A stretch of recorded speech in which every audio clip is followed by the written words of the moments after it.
Hi everybody, Ryan Ballengee back here with another equipment review for you. And this time we're talking Epic irons, and the Epic Pro irons for that matter. So there's been kind of a race in the last maybe 12 months or so to PXG golf a little bit. PXG came out with extremely expensive equipment that they said was kind of on the cutting edge of technology, that people who are willing to be on the cutting edge of technology would pay for. And that could mean a bag that could be anywhere from $2,500 to $5,000 worth of equipment. Most people aren't worth that kind of money, so most people pay closer to $400, $500, $600, $700 for a one-year-old set of irons, or they pay close to $1,000 for a closer to modern set of irons. And now more companies are kind of getting into this category of pushing the limits of technology that they've already established but haven't released yet. So you kind of are getting technology a little bit ahead of the general public, but you're paying a premium for it. So Titleist came out with its concept series. It's done the C16 series. Did a driver, did irons, sold 1,000 sets of the irons. Those were sold out, so they are in the process now of selling another 1,000 sets of irons. And so Callaway's gotten into the game with the Epic and Epic Pro irons. And so my pro here at our country club is a Callaway Pro. They got the fitting kit in, so I had to go over and give them a try for myself, just to see what the hype was about and see if they're worth what is essentially $250 a club. So if you get 8 clubs, that means you're spending $2,000 on a set of irons, regardless of whether you get the Pro or the non-Pro version. So long as you're signed into the Epic irons, you're going to pay about $2,000 for a set of 8 irons, and maybe a little bit more depending on if you went with graphite or some other options. But basically, you're in for $2,000. And so when the announcement came out about the Epic irons, I thought, man, this sounds like a huge opportunity for people that are willing to pay for the cutting edge of technology. After all, the folks at Callaway kind of said they went to their R&D team, Alan Hocknell and others, and said, let's go ahead and create the ultimate iron. If we gave you everything that you could put at your disposal and you didn't have to care about the price tag that you slapped on it, what kind of irons would you build? And the Epic is ultimately what they came up with. So the Epic and Epic Pro have a variant on Jailbreak Technology that you would find in the Epic driver, you'd find the 3 woods, etc. And the Epic driver has basically 2 bars kind of underneath the crown of it that connects to the sole. And the idea is that creating the connection between the 2 parts of the club allows the face to flex better, respond better, deliver more ball speed, and ultimately that's what you want with the driver, right? Well, they tried to create the same technology, although not exactly the same and not called Jailbreak, inside the Epic irons and the Epic Pro irons. And so they started with the Epic Pro line and built down, so to speak, to the Epic irons. So they created this Jailbreak iron technology, which isn't officially Jailbreak, but you get the idea. And they put it into the Epic Pro irons, and then said, okay, well, we need to make the sole a little bit wider, we need to make the top line a little bit thicker, we need to have a little bit more offset, and that's what we'll do to make the Epic irons. Kind of all the standard things that you would expect to see when you take technology from a normal iron, from the iron from the 80% to the 20% or to the 10%, right? The 10% that would swing a player's club, as opposed to the 10% that kind of needs the super game improvement stuff. And what they managed to accomplish was a brilliant set of irons. They're beautiful. They look great. They perform well. They go a long way. And one of the things that we heard right out of the gate about the Epic irons, especially from staffers and fitting pros, was that, hey, this is about a half club farther. I'm hitting about a half club farther with Epic than I was with Apex or fill in the blank with your iron set that I guess isn't the PXGs, which I haven't hit before, so I can't give you a reflection based on those. So I said, okay, well, I hit my irons a certain length. I'm using the Wilson FG Tour V6s. I'm very happy with them. They're well performing. They're consistent. I like what they do for me. Let's see what I can do if I work with the Epic irons. So went over to my country club, got the fitting kit, got it all set up. Had the dynamic gold AMTs in the Wilson FG Tour V6s. That's kind of the standard issue. They're a great iron shaft. I love them to death. We went with Project X 6.5 for these, for the Epic and the Epic Pro off the cart, and then kind of screw them together and hit them separately. And the thing that you'll find in hitting the Epic and Epic Pro irons is that they launch great and they go far. And they're relatively forgiving. In my experience, I actually enjoyed the Epic Pro irons more. They're kind of more in tune with my game. I'm a 3 handicap these days. anywhere from 3 to 6, depending on how it goes. And so I like the ability to kind of work the ball a little bit more. I like the thinner profile. I liked not having such a thick sole. I could kind of do what I wanted on the range with it, and I enjoyed hitting them. I could hit the Epic Pro as high as I wanted. It was a little bit more difficult with the Epic just because of the sole, I think, more than anything else. But you could still achieve the same kind of shots. And so this was my first time using the FlightScope Mevo, which we now have for our equipment reviews. I was just kind of messing around with that, having that around in the background to track shots, see what the numbers were. Really just more concerned about distance launch and carry.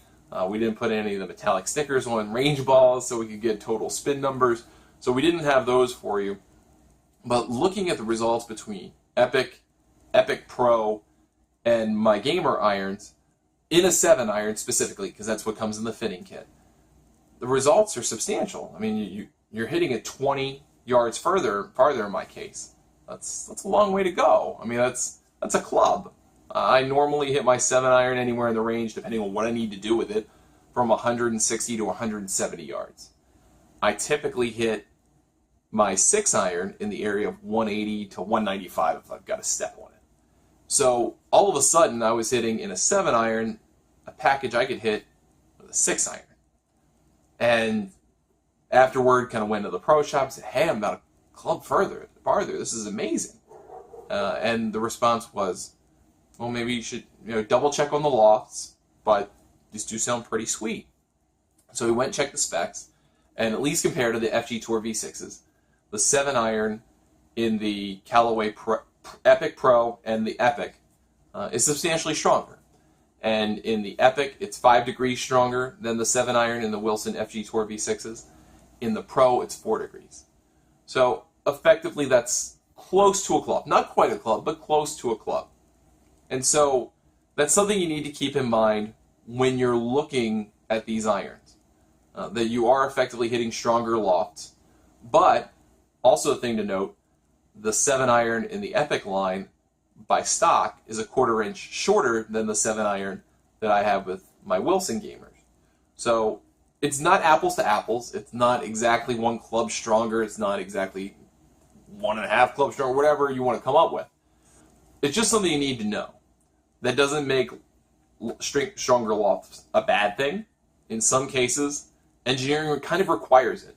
When you have a high launching iron, if you launch it so high that the 7-iron is kind of unrecognizable, or the other launch factors of the rest of the clubs in the set are unrecognizable, then that's a little bit disconcerting to the player, regardless of what loft you tell them that they're hitting. If you tell them you're hitting that 7-iron 5 yards higher in the air at max height than you were previously, that kind of messes with their head a little bit. So they strengthen the lofts to kind of bring down the height, but allow the golf ball to go farther. And so that's something that's happening here. So net, if you kind of think about everything that goes on in terms of the technology of the jailbreak and faux jailbreak, iron jailbreak, whatever you're going to call it, versus strengthening lofts versus other stuff that's in this product, that's engineered into this product, I would tell you that just straight up on a neutral basis, you're going to gain about 5 to 7 yards neutral off of hitting the Callaway Epic and Epic Pro irons versus most of your gamer irons. Unless you're kind of in that PXG Concept 16 family where you're kind of maxing out technology anyway, you're probably going to gain 5 to 7 yards per club without even considering the stronger lofts. If that matters to you, then that's good. Hitting it 5 to 7 yards farther could mean a big difference in your game. It could mean a big difference in your game to hit it 20 yards farther with a 7-iron on it instead of a 6-iron on it. It could make you feel more comfortable to hit a 5-iron and a 4-iron in your bag. Even though their lofts are closer to a 3 and 4-iron, you're hitting them in a shorter package. If you feel more comfortable with that, then that's good for your game. But you need to test them for yourself to know for sure. At $250 a club, you are making an investment in your game. You always are when you buy equipment, don't get me wrong. But at $250 a club, you're making a special investment in your game. So as with anything, get fit on a launch monitor, try it for yourself, don't get stuck on one piece of information. Like I said, don't get stuck on strength and lofts, don't get stuck on how much farther you hit it, don't get stuck on any of those facets. As I was hitting the Epic irons. A buddy of mine came on the range, and he started hitting them. We got to set him up for him. He really liked the look of the Epic Pros, and he liked that he was able to swing them and hit them about as far as his current irons, but in a steel shaft. He wanted to get back into steel, wanted to get out of graphite. It felt like he made better contact with the ball with steel, but he didn't have the swing speed for it anymore. And so he felt like with these, he could do that. That's an important factor for him. It may have been a selling factor for him. So when you go ahead and look at irons or look at any piece of equipment, you're not just looking at how far the ball goes, and you're not looking entirely at the spec. You have to look at how the club makes you feel. You have to look at, does that aesthetic work for you? Does it fit with how you play golf? And that's the total package of what you're doing in a fitting. As much as someone is fitting you, you're fitting yourself to equipment. And if you can see yourself swinging those clubs, consistently and effectively, then they're worth buying. And if you can't, then they're not. There's so much good equipment out there now. There's good equipment that costs $500 a set that's a couple of years old. And there's good stuff out there now that ranges $3,500 for a set of irons. And there is everything in between. That's something that's really great that's happening in golf right now. You can be as close to the cutting edge of technology as you want to be, and you can be closer to the kind of safe portion of golf technology that's maybe a couple of years old. It will fit your game regardless because it's way better than what you had before. It just depends on the investment that you choose to make in your game.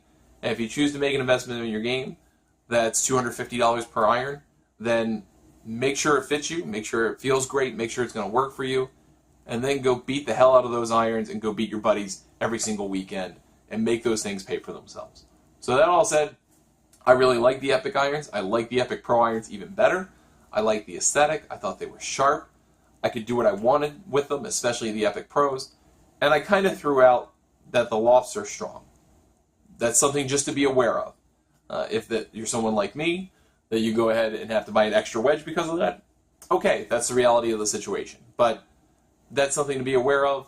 And at the end of the day, if you liked hitting the piece of equipment, then you're willing to make an adjustment to whatever equipment you're playing. It doesn't matter what you were playing, what those specs look like either. You're willing to make an adjustment for new equipment, then you'll find a way to make it work for your game, and you'll find a way to make it help you improve your scores. So if you're in the high-end market for golf irons, check out the Callaway Epics and the Epic Pros, especially if you're in the better end, looking for a player's iron, and let us know what you think. Try them out for yourselves. Let us know on Twitter @GolfNewsNet your thoughts, or send us a comment as well. And we'll see you next time.